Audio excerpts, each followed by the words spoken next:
since we've done comprehensive tax reform. We have an opportunity now to make America more competitive. At the end, there was not a single Democrat who thought this was a good idea. And so we're going to take this message to the American people also a year from now.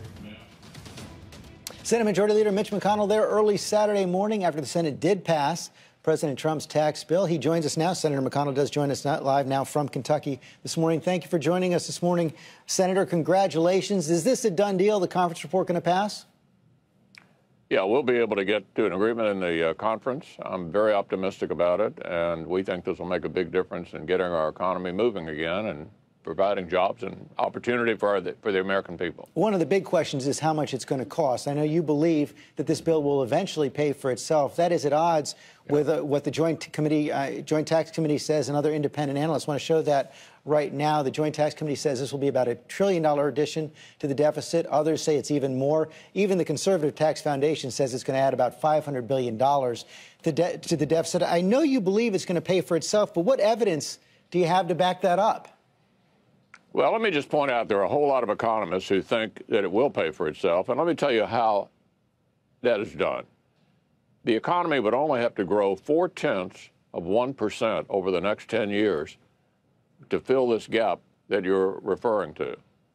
That's not a dramatic improvement. We think you're going to get a lot more growth than that. So I'm confident this is not only revenue neutral to the government, but actually is very likely to be a revenue producer. Well, that may be your confidence, but it also may be misplaced. You know, we've seen those independent analysts. We've seen the official scorekeeper for the Congress, the Joint Committee on Taxation, say it's going to add to it. So what if you're wrong? Well, look, I don't think we are wrong. And even Senator Corker, who ended up in the end being somewhat skeptical along the lines that you were talking about, had originally agreed to a budget with a $1.5 trillion deficit over 10 years. But he was also convinced that a 4% growth rate was pretty darn achievable, particularly when you consider the way we are incentivizing businesses to grow and expand. And we also, by the way, are doing a lot to keep our jobs from going overseas by making sure the business tax rates are competitive in this global economy. And of course, we didn't leave behind the middle class either. The average tax-paying family is going to get a $2,200 tax cut. We doubled the standard deduction. We increased the child care credit. This is very much oriented toward not only middle-class tax relief, but also making sure our jobs are still here and their jobs are in the United States rather than somewhere else. Except, as you know, Senator, many of those individual tax cuts expire after several years. Well, that'll depend on what the Congress decides to do 6 years from now. Many of these tax relief measures, in my judgment, if they're still Republican government, will be extended. But if that happens, then the cost is even higher. As you know, the Democrats also hitting you on the process. I want to show this video that went viral over the weekend from Senator Jon Tester of Montana. It's the night we're going to be voting on the tax bill. I just got the tax bill 25 minutes ago. This is the tax bill. See how thick it is? Here's the modifications that are in it. I can read one word. It's called add this language. Can you tell me what that word is? If you can, you got better eyes than me. Do you know the answer to that, Senator? And do you even know who wrote that addition to the bill? Look, if the Democrats were going to disqualify senators from voting on a bill that had some minor insertions, none of them would have been able to vote on the bill, because this is fairly often the case. There's no hide the ball here. This was an open process. The vast majority of the bill has been online for 2 weeks. There were always, in big bills like this, some last-minute adjustments, some of them done actually by hand. There were no hearings on the bill.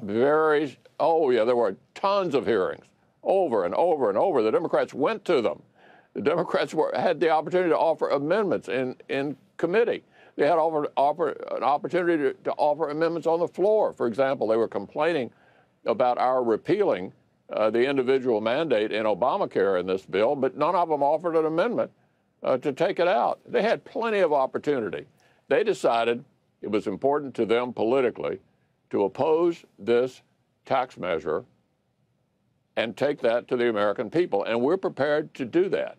You're prepared because we think the country's been underperforming, and we believe this will get the country performing better, providing jobs and opportunity for vast numbers of people who've been displaced during the Obama years. You may be prepared to do that, but as you know, right now the bill is tremendously unpopular. It's underwater. You've warned in the past against single-party bills and the damage they can do to a party. You warned about it in Obamacare. We saw that for the Democrats.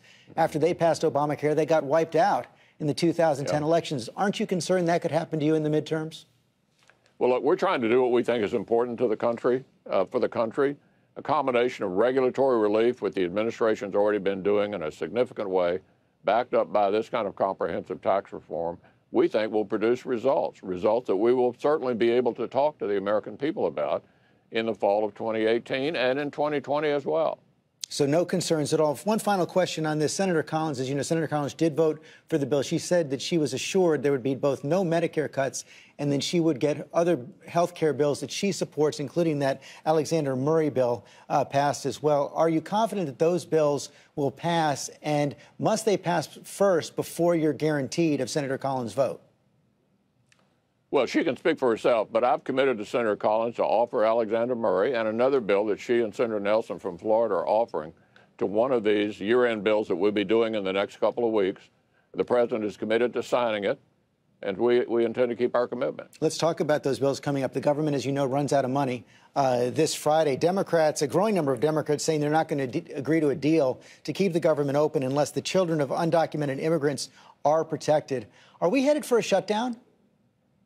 That's a ridiculous position. There is no crisis. The president has given us until March to address the issue of these undocumented children who came into the country, a very legitimate case here, through no choice of their own, and are in a kind of difficult spot. But there's no emergency. The president's given us until March to address it. I don't think the Democrats would be very smart to say they want to shut down the government over a non-emergency that we can address anytime between now and March. That's a very untenable position. We need to fund the military. We need to make sure the children's health insurance program, which is expiring, gets handled before the end of the year. We have another supplemental for Puerto Rico and for Florida and for Texas. All of that will be in this package that we'll be dealing with at some point here in the next couple of weeks. I can't imagine that they'd want to shut down the government over an issue that's not an emergency. Well, Republicans have a majority in the House and the Senate. Can you pass a government? Can you keep the government open on your own? Look, there's not going to be a government shutdown. It's just not going to happen. Okay, we'll take it to the bank. Let's see if that happens over the next couple of weeks. I want to switch subjects and talk more now about this plea agreement we saw from Michael Flynn on Friday. You heard Congressman Adam Schiff say that he believes the fact of that deal shows that Mueller has information that will incriminate, at minimum, others in the White House. What's your read of it? Well, look, the Russia investigation in the Senate is being handled by the Senate Intelligence Committee, and there are developments obviously going on through the special counsel's office. You just spent a whole segment talking about them. I'm not sure I have much to add, but from a Senate point of view, we've got so far a bipartisan investigation of what may or may not have happened during the campaign, the Russia investigation handled by Senator Burr and Senator Warner of Virginia, and we look forward to getting their report. Several reports that President Trump has been upset with the Senate investigation, called you and other senators trying to get it ended as quickly as possible, trying to curtail it. Senator Dianne Feinstein, Democratic Senator Dianne Feinstein, said this is inappropriate interference in your investigation. What did the president say to you about this, and how did you respond? Well, I don't think the president said anything to me on this subject that I considered inappropriate. So I have no criticism of the conversations that we may have had about this or other issues. He hasn't said anything to me that I thought was inappropriate. Has he tried and the investigations going forward in the Senate on a bipartisan basis, that's the way I felt we ought to handle this, and I think Senator Burr and Senator Warner are doing just fine. So the president has not tried to curtail this investigation? He has not said anything to me that I think is inappropriate. Next week, we have that special election in Alabama. Roy Moore, who you believe should step aside, the Republican candidate. You've said you believe his accusers. If he wins, will you insist on referring his case to the Senate Ethics Committee? Well, I think we're going to let the people of Alabama decide a week from Tuesday who they want to send to the Senate, and then we'll address the matter appropriately. I've already said in the past that I thought this was a matter that would have to be considered by the committee. Ultimately, it would be up to them to make that decision, and they'll make it depending upon whether Judge Moore ends up coming to the Senate. Do you believe that Judge Moore should be in the Senate? I'm going to let the people of Alabama make the call. This election's been going on a long time. There's been a lot of discussion about it. They're going to make the decision a week from Tuesday. But you are prepared to take action if he is indeed elected?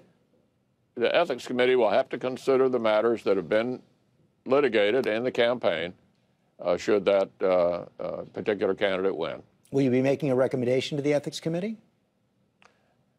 Look, they decide what to go forward. This is a very balanced committee. It's the only committee in the Senate that's an even number of Democrats and Republicans. Neither side can take advantage of the other. In fact, I was chairman of the Ethics Committee 20-some-odd years ago when I had to make the recommendation to expel the chairman of the Finance Committee, Senator Packwood, over a case of sexual harassment. So the Senate has been very sensitive to these matters for a long time, and the Ethics Committee will handle this in the regular order way that we do this in the Senate, and I'm confident they'll come up with the right conclusion. You have had a consistent history on this. Final question, then. You said you believe Roy Moore's accusers. What about the president's? At least 10 women have come forward accusing him. Do you believe them, and should that be investigated? Well, my job is to be the majority leader of the Senate, and we have jurisdiction over these matters when there is a senator accused of some wrongdoing. For example, we have two other Ethics Committee cases right now, Senator Franken and Senator Menendez. So we will handle this in the Senate when it comes to senators' alleged behavior. Senator McConnell, thanks for your time this morning. Thank you.